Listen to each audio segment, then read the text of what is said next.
Hi friends, ಇವತ್ತು ಬೇಳೆ tomato ಮುಲ್ಲಂಗಿ ಸಾಂಬಾರು ಮಾಡೋದು ರೆಸಿಪಿ ಮಾಡ್ತಿದ್ದೀನಿ.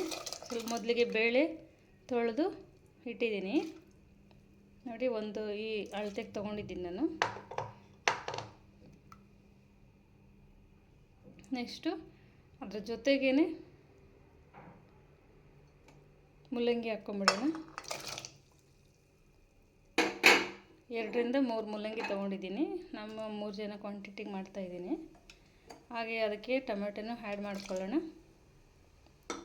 ಇದನ್ನು ಒಂದು ವಿಜಿಲ್ಲು, ಇದಕ್ಕೆ ಒಂದು ಸ್ವಲ್ಪ ಅರಿಶಿನ, ಸ್ವಲ್ಪ ಸಾಲ್ಟ್ ಹಾಕ್ತೀನಿ ನೋಡಿ. ಸ್ವಲ್ಪ ಅರಿಶಿನ ಹಾಕ್ತಿದ್ದೀನಿ ಈಗ ನೋಡಿ. ಈಗ ಪಾತ್ರೆಗೆ ಸಾರಿಗೆ ಒಗ್ಗರಣೆ ಹಾಕ್ಕೊಂಬಿಡೋಣ. ಸ್ವಲ್ಪ ಮಟ್ಟಿಗೆ ಆಯಿಲು, ಒಂದು 2 ರಿಂದ 3 ಸ್ಪೂನ್ ಅಷ್ಟಾಗುತ್ತೆ, ಸಾಕು.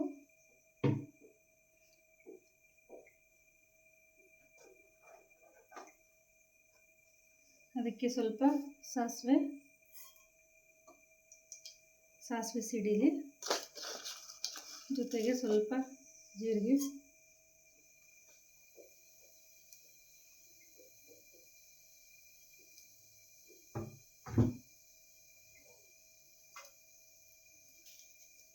ಸಾಸಿವೆ ಜೀರಿಗೆ ಸಿಡಿದಾದ್ಮೇಲೆ ಸ್ವಲ್ಪ ಹಿಂಗು ಹಾಕ್ಕೊಳ್ತೀನಿ. ಹಾಗೆಯೇ ಅದ್ರದ್ದು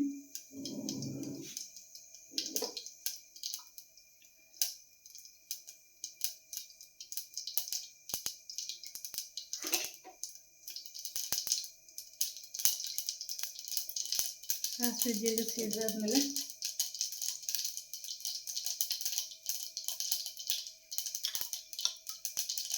ಒಂದು ಈರುಳ್ಳಿ ಆ್ಯಡ್ ಮಾಡ್ಕೊಳ್ಳೋಣ.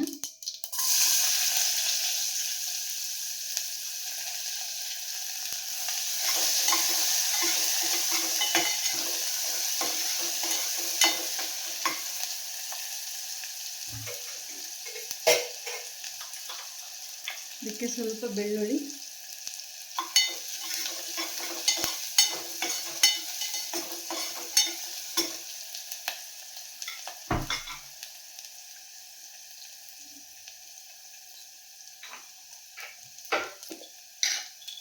ಚಿಟಿಕೆ ಅರಿಶಿನ,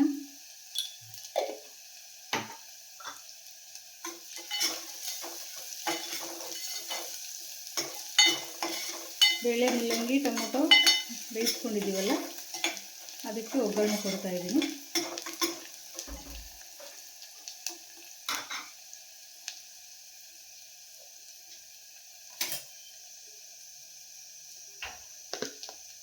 ನಾನು 2 ಸ್ಪೂನ್ ಸಾಂಬಾರು ಪೌಡ್ರ್ ಅದಕ್ಕೆ ಆ್ಯಡ್ ಮಾಡಿಬಿಡ್ತೀನಿ. ಇದು ನಮ್ಮ ಇಬ್ಬರಿಗೆ ಕ್ವಾಂಟಿಟಿ ಸಾಕಾಗುತ್ತೆ. 2 ಟೇಬಲ್ ಸ್ಪೂನು ಸ್ವಲ್ಪ ಆದರೆ ಸಾಕು.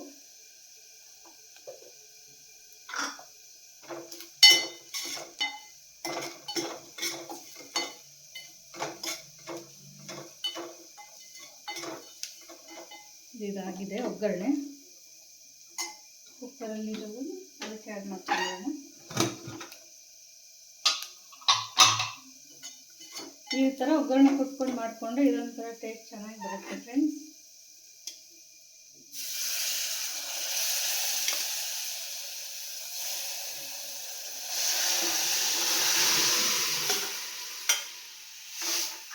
ನೋಡಿ ಎಷ್ಟು ಚೆನ್ನಾಗಿ ಆಗ್ತಿದೆ ಬೇಳೆ ಮುಲ್ಲಂಗಿ ಸಾಂಬಾರು.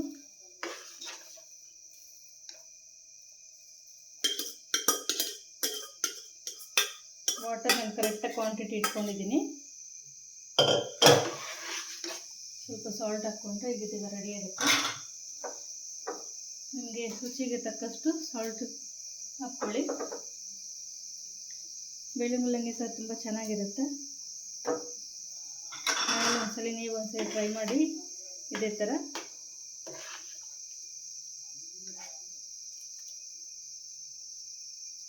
ಘಮ ಘಮ ಅಂತಿದೆ ನೋಡಿ ಫ್ರೆಂಡ್ಸ್.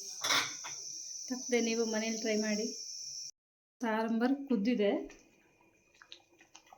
ಫೈನಲಿ ಸ್ವಲ್ಪ ಕೊತ್ತಂಬರಿ,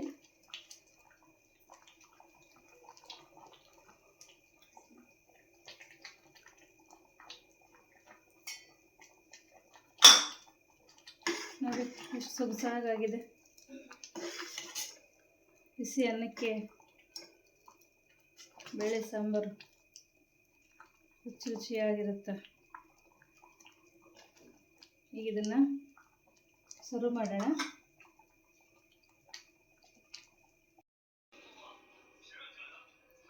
ನೋಡಿ ಇದು ಹೇಗಾಗಿದೆ. ಬೇಳೆ ಮೂಲಂಗಿ ಸಾಂಬಾರು ರೆಡಿ ಇದೆ.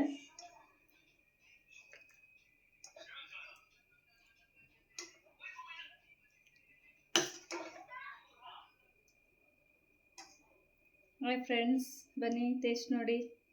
ನೀವು ಒಂದ್ಸಲಿ ಮನೇಲಿ ಟ್ರೈ ಮಾಡಿ. ತಪ್ಪದೆ ಟ್ರೈ ಮಾಡ್ತೀರಲ್ವ ಬೇಳೆ ಮೂಲಂಗಿ ಸಾಂಬಾರು. Thank you.